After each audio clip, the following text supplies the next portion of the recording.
Kom ons raak stil voor die Here.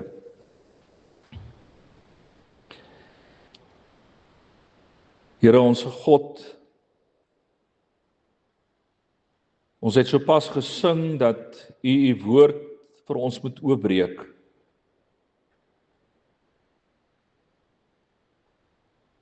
Here, dit is in diep nederigheid en ook afhanklikheid van U, dat ons vandag U woord oopmaak en op U wag om dit vir ons oop te breek.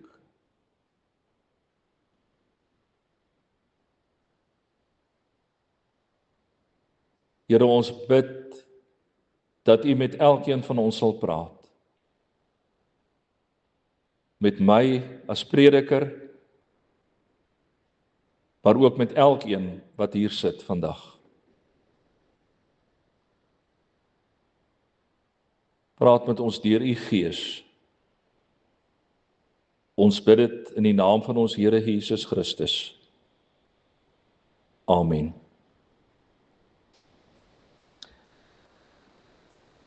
Ons gaan voort met die gedeelte waar ons verlede Sondag by opgehou het. Ek gaan 2 van die verse wat ek verlede week gelees het weer herhaal, vers 21 en 22, dan lees ons daardeur tot by vers 26.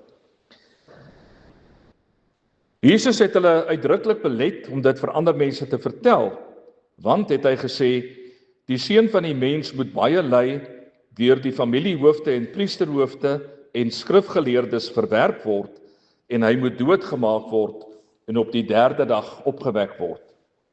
Toe het hy vir almal gesê, as iemand agter my aan wil kom, moet hy homself verloon, elke dag sy kruis opneem en my volg. Want elkeen wat sy lewe wil behou, sal dit verloor, maar elkeen wat sy lewe om my ontwil verloor, sal dit behou. Wat help dit 'n mens as hy die hele wêreld as wins verkry, maar homself verloor of te gronde gaan? Elkeen wat hom vir my en my woorde skaam, vir hom sal die Seun van die mens hom skaam, wanneer hy kom, bekleed met sy heerlikheid en die heerlikheid van die Vader en van die heilige engele.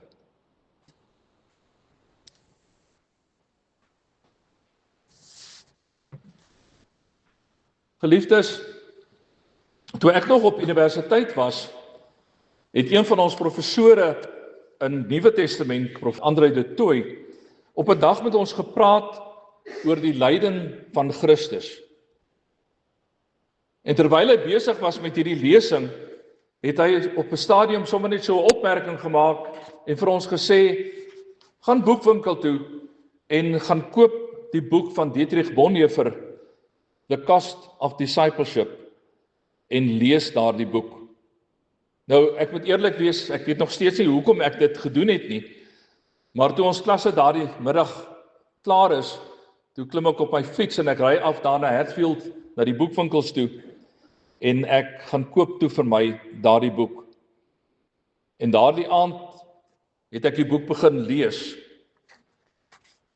En ek wil vir u sê, daar is min boeke wat my so aangegryp het, so beïndruk het, en terselfdertyd my so ontstel het, as daardie boek. Die oorspronklike Duitse titel van die boek is net eenvoudig Navolging. Hulle het hom in Engels vertaal as The Cost of Discipleship. Maar terwyl ek besig was om hierdie boek te lees, het ek iets begin begryp van wat dit beteken om te sê dat ek 'n volgeling van Jesus Christus is.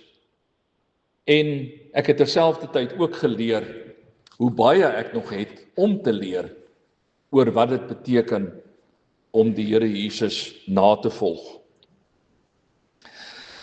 Verlede Sondag het ons gehoor hoe dat Petrus in 4 Griekse woorde een van die belangrikste belydenisse ooit maak, waar hy gesê het, Jesus is die Christus van God. In die evangelie van Matteus, waar daai selfde gebeurtenis vir ons vertel word, lees ons dat Jesus dan in Matteus 16 vers 18 verklaar, ek sê vir jou, jy is Petrus, en op hierdie rots sal ek my kerk bou, en die magte van die doderyk sal dit nie oorweldig nie.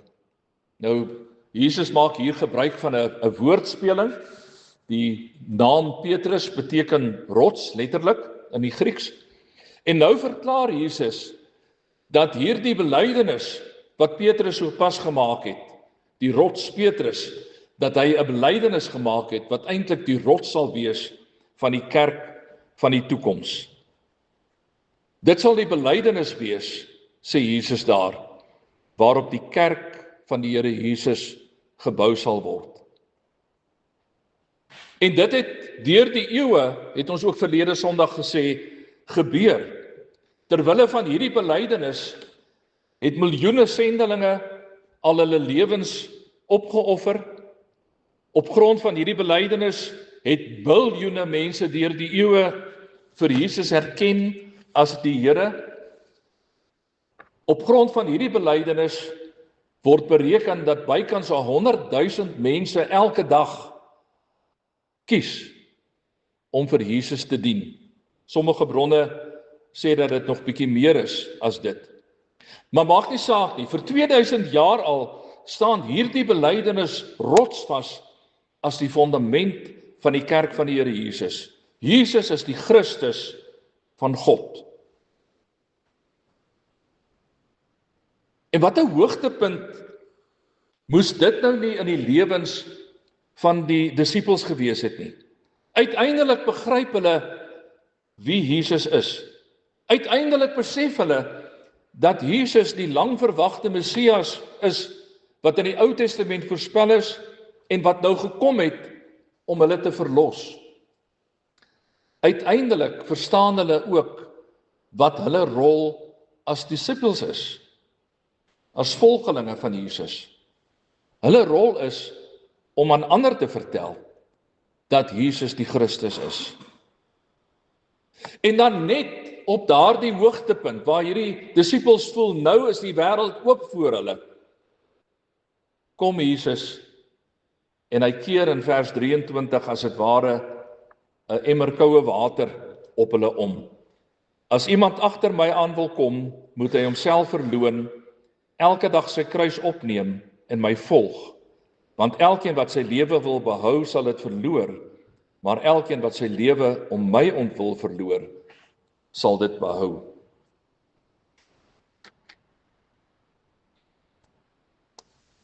Meeste groot maatskappye het iemand in diens wat verantwoordelik is vir hulle PR, Public Relations. Ek hoor hulle praat in Afrikaans van beeldpoetsers. En dit is die mense wat die beeld van die maatskappy na buitekant toe moet poets, wat vir die mense buitekant moet vertel wat 'n wonderlike maatskappy is hierdie. Wat 'n goeie plek is dit om jou geld te belê, of wat 'n goeie plek is dit om hulle produkte aan te koop. Dis die moeite werd, wil daai beeldpoetsers vir hulle sê, om hierdie maatskappy te ondersteun. En dit, broer en suster, is presies die teenoorgestelde van wat Jesus doen. Met groot respek, ek dink nie Jesus was baie goed met public relations nie. Inteendeel, dit lyk soms vir mens asof hy juis ander mense probeer wegkeer van hom af, asof hy elke keer vir hulle afraai om 'n volgeling van hom te word. Dis nie net hier nie, maar ook op ander plekke. Is dit amper asof Jesus vir mense probeer ontmoedig om hom te volg. Maar dit is omdat Jesus so brutaal eerlik is oor wat dit beteken om 'n volgeling van hom te wees. As jy in Jesus Christus se voetspore wil loop, dan sê hy, gaan daar 'n koste daaraan verbonde wees. En jy moet vooraf daardie koste gaan bereken. Dit is waarom daai boek van Dietrich Bonhoeffer ook vertaal is met die Engelse titel The Cost of Discipleship.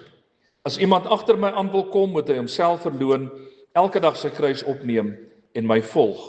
Want elkeen wat sy lewe wil behou, sal dit verloor, maar elkeen wat sy lewe om my ontwil verloor, sal dit behou. Dit is wat hy vir hulle vertel. En eintlik is hy besig om vir hulle te sê, gaan dink baie mooi voordat jy hierdie besluit neem om agter my aan te loop. Nou Lukas beskryf Jesus se lydensweg op 'n baie interessante manier. Hy gebruik herhaaldelik deur die loop van die evangelie 'n Griekse woordjie wat ons in Afrikaans vertaal met moed, om daardeur Jesus se doel op aarde vir ons uit te beeld. Ons lees byvoorbeeld hier in vers 22, die seun van die mens moet baie ly, deur die familiehoofde, priesterhoofde en skrifgeleerdes verwerp word, en hy moet doodgemaak word en op die 3de dag opgewek word.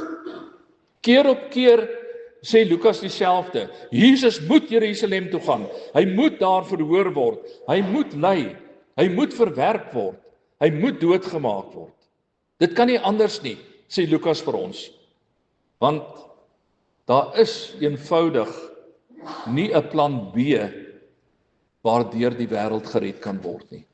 Daar is net een plan, en dit is die plan wat Jesus het, om te ly en om uiteindelik te sterf vir die wêreld. Maar in hierdie proses is die disippels ook besig om 'n klomp lesse te leer. En een van die lesse wat hulle daar leer, wat hulle tot op daardie stadium nog nie regtig begryp het nie, is dat Jesus se heerskappy nie deur krag en geweld sou kom nie, maar dat sy heerskappy sou kom deur die kruis heen. Net so 'n bietjie later in hoofstuk 9, dan kom ons by 'n punt waar Johannes en Jakobus se muur vuur uit die hemel wil uitroep op 'n Samaritaanse dorpie wat hulle nie baie goed behandel het nie. Wat hulle vir Jesus sê, moet ons bid, dat daar vuur uit die hemel uitkom, dat hierdie dorpie verdelg word. En dan lees ons daar dat Jesus hulle teregwys. Want krag en geweld is nie Jesus se metode nie. Hulle moet verstaan, Jesus se pad van verlossing is die pad van lyding en van die kruis. Maar nie alleen dit nie. Diegene wat kies om agter Jesus aan te loop, en dit bly 'n keuse. Dit sê Jesus ook vir ons baie duidelik. Diegene wat kies om agter Jesus aan te loop, sê hy, sal dieselfde pad loop. Daarom sê hy, as iemand agter my aan wil kom, moet hy homself verloon. As Jesus dit moet doen, as Jesus moet ly, as Jesus moet sterf, dan sê hy, dan moet sy disippels hulle self verloon en hulle kruis opneem en agter hom aangaan. Hierdie gesprek in Lukas 9 wat Jesus met sy disippels het, is 'n keerpunt in die evangelie van Lukas. Tot op daardie stadium het die mense gesien hoe dat Jesus ander onderrig. Hulle het gesien hoe dat hy siekes genees, hoe dat hy allerhande wonderwerke doen, hoe hy gesag oor die duiwel het, hoe hy bose geeste uitjaag uit mense uit. Selfs die disippels het die krag van God ervaar in hulle eie lewens, toe Jesus hulle uitgestuur het en vir hulle gesê het, gaan doen wonderwerke, gaan genees die siekes en verkondig die evangelie van Jesus Christus. En hulle het teruggekom en gesê, ons het dit regtig so ervaar. Ons het gesien hoe dat siek mense gesond word. Maar nou verander die verhaal. Van hier af verder vorentoe word die verhaal toegespits op die lyding en die dood wat Jesus tegemoet gaan. En Jesus het nie 'n keuse nie. Hiervoor het Jesus aarde toe gekom. Hiervoor het Jesus mens geword. Hy moet hierdie pad van lyding en uiteindelik die pad van die kruis tot op die uiterste toe bewandel. Vroeg reeds in die evangelie van Lukas, daar in hoofstuk 3, het ons die verhaal gelees van Johannes die Doper. Hy het homself beskryf as die een wat die pad vir Jesus Christus gereed gemaak het. Op daai stadium het Johannes self nie eers begryp wat hy sê nie. Hy self het nie besef wat hierdie pad is, wat Jesus sou moes loop nie. Eers later het hy dit aan sy eie lyf begin voel, toe hy gevange geneem is en uiteindelik sy kop afgekap is. En dan kom Jesus en hy loop ook hierdie pad. En hy loop ook die lydenspad. En dan roep hy sy disippels en hy sê vir hulle, as julle agter my aan wil kom, dan gaan julle hierdie selfde pad loop as wat ek geloop het. Telkens hoor die disippels hierdie vermaaning in hulle ore weer klink. As iemand agter my aan wil kom, moet hy homself verloon, elke dag sy kruis opneem en my volg.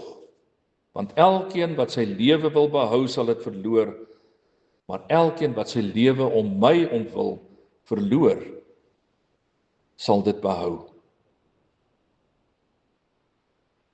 En in hierdie paar verse sien ons dat daar twee moontlikhede is waarmee ons gekonfronteer word. Die een moontlikheid is om te dink wat God wil hê, en die ander moontlikheid is om te dink wat mense wil hê. Dit is die keuse waarvoor Jesus se disippels geplaas word. Maar geliefdes, dit is natuurlik ook die keuse waarvoor ek en jy daagliks te staan kom. Kies ons vir Jesus of kies ons vir mense?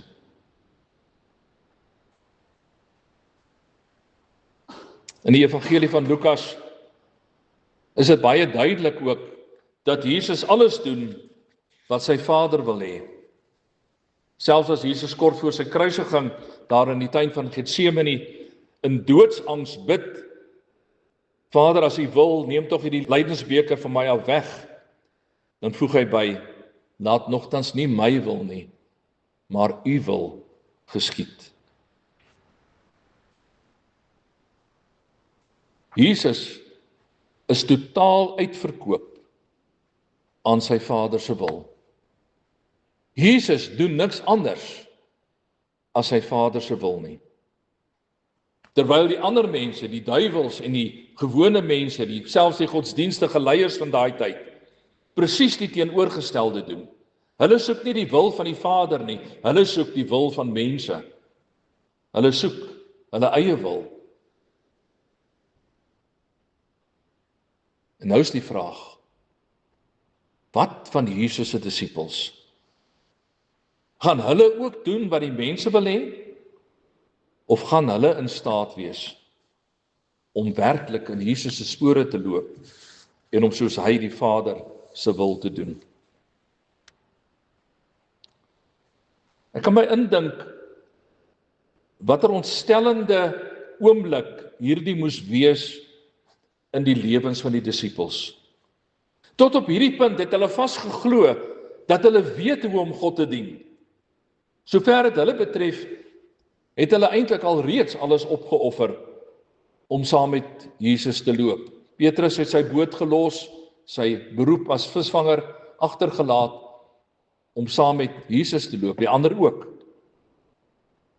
Maar dan roep Jesus die disippels nader en hy verduidelik weer eens vir hulle dat sy lewe hier op aarde gaan uitloop op die kruis.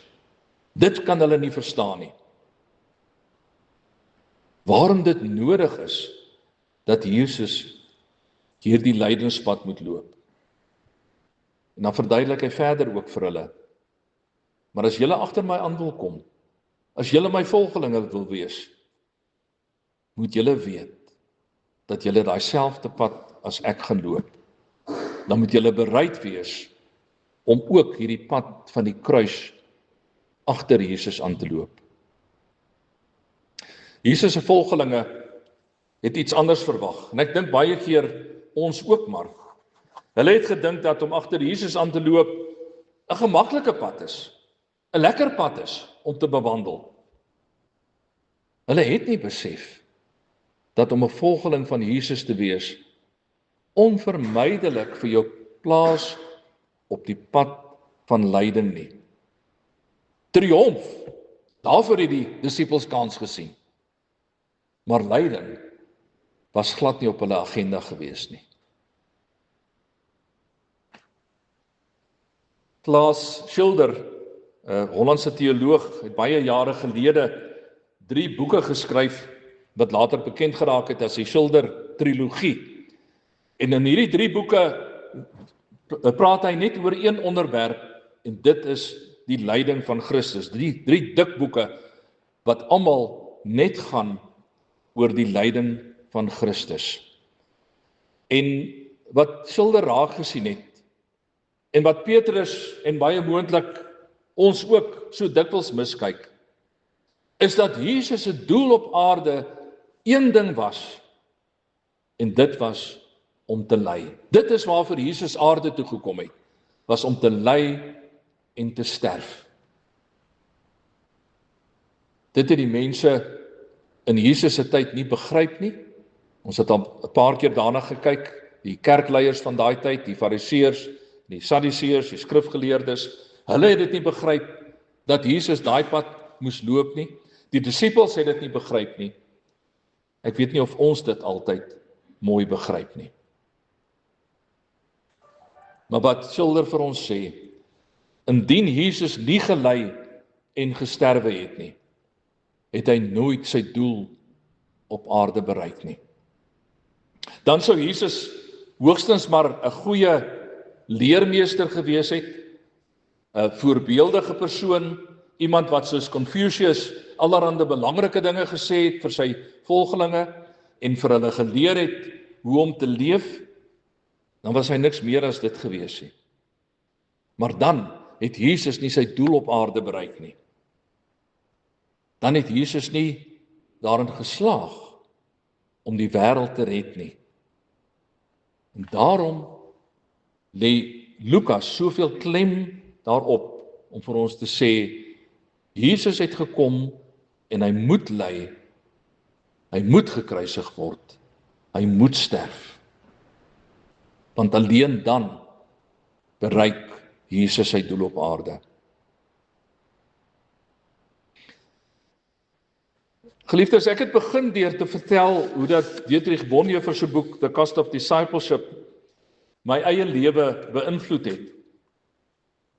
Bonhoeffer het in sy boek daarin geslaag, seker soos niemand anders dit nog ooit na hom dit kon nadoen nie, om aan te dui dat as God jou roep, dan roep hy jou om te sterf. Hy skryf daar in Engels, when Christ calls a man, he bids him come and die. Ek het hierdie afgelope week weer daardie hoofstuk in Bonhoeffer se boek gelees.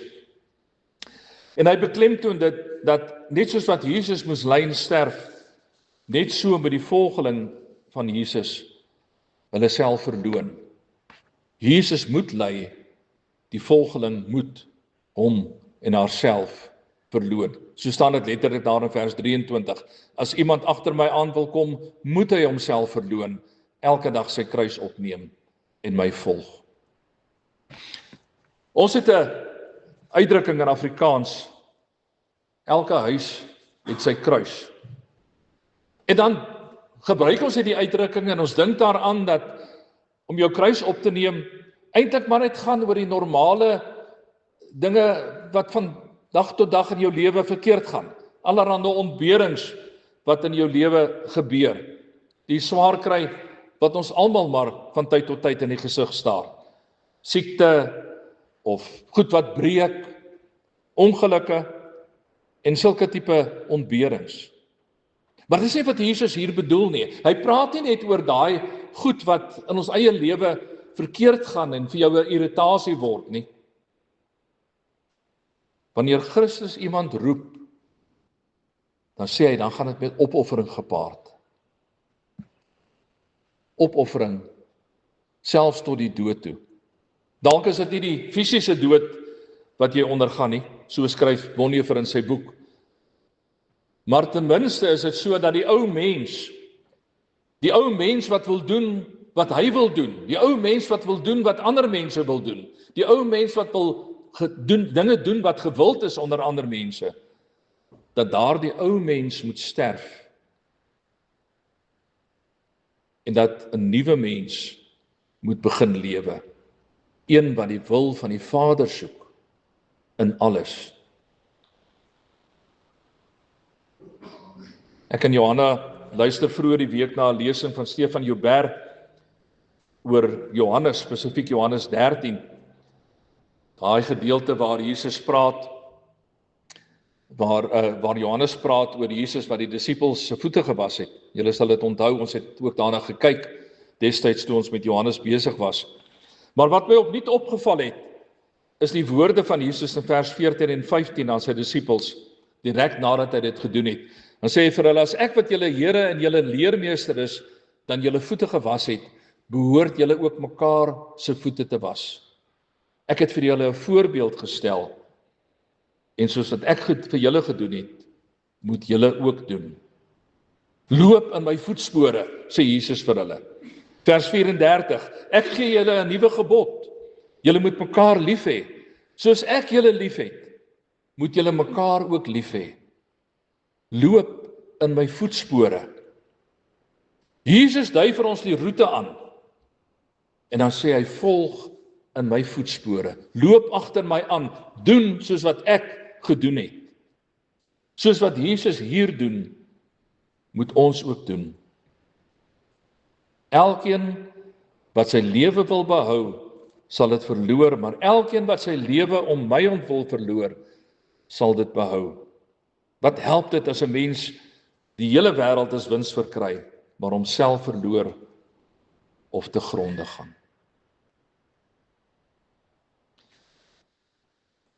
Dietrich Bonhoeffer het my gehelp om te besef dat die Here ernstig is met dit wat hy hier sê. En ek sal die eerste een wees om te erken dat dit nie maklik is nie. Ek sien net so min kans vir lyding en vir swaar kry as wat enige een van julle daarvoor kan sien. Ek het nie lus om seer gemaak te word of selfs doodgemaak te word ter wille van my geloof nie. Mens hoor partykeer mense praat sommer ligtelik daaroor, ek ly vir Jesus of ek is bereid om vir Jesus te ly. Ek dink enige een wat ligtelik daaroor praat, asof dit die wonderlikste ding is wat oor jou lewe kan kom, weet heel waarskynlik nie wat hulle van praat nie. Het nog nie ervaar wat dit beteken om vir Christus te ly nie. Bonhoeffer het geweet waarvan hy praat. Nie baie lank nadat hy hierdie boek geskryf het, hierdie Cost of Discipleship nie, het hy self die hoogste prys betaal vir sy geloof. Hy is opgehang omdat hy hom uitgespreek het teen Hitler se wandade tydens die Tweede Wêreldoorlog. Hoopelik, en ek hoop regtig so, is dit nie vir ons nodig om vir ons geloof fisies te sterf nie, maar om dag vir dag die ou mens in my te laat sterf. Dis in elk geval al erg genoeg. Want dit is waartoe die Here ons roep. Want elkeen wat sy lewe wil behou, sal dit verloor, maar elkeen wat sy lewe om my ontwil verloor, sal dit behou.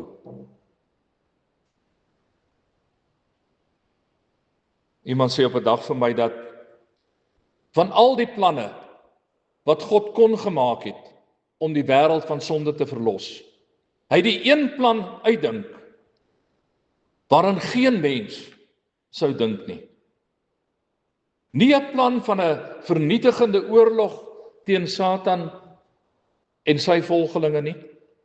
Nie 'n plan om elke bose land en elke bose mens met vuur uit die hemel uit te verdelg nie, soos destyds daar met Sodom en Gomorra in die Ou Testament. God se plan is die kruis. Dit is die pad wat Jesus gekies het. Broer en suster, ek en jy, ons wat besluit het dat ons volgelinge van Jesus wil wees, ons kies om agter Jesus aan te loop op hierdie pad. En dit bly 'n daaglikse keuse. Soms makliker, soms moeiliker. Maar ek weet, sonder twyfel, dit is die enigste pad wat die moeite werd is om te loop. Agter Jesus aan.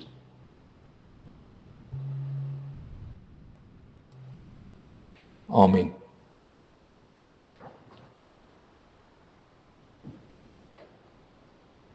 Here, ons hoor hierdie dinge. Ons is deesdae van in die Bybel, is 'n gedeelte wat almal van ons ken. Maar vanoggend besef ons dat as ons vir U kies, dan kom daardie keuse met 'n prys. Dan maak ons die keuse om vir Jesus te kies. Dan maak ons die keuse om ons Vader se wil te kies. Selfs al is dit anders as wat ek wou en anders as wat mense wil.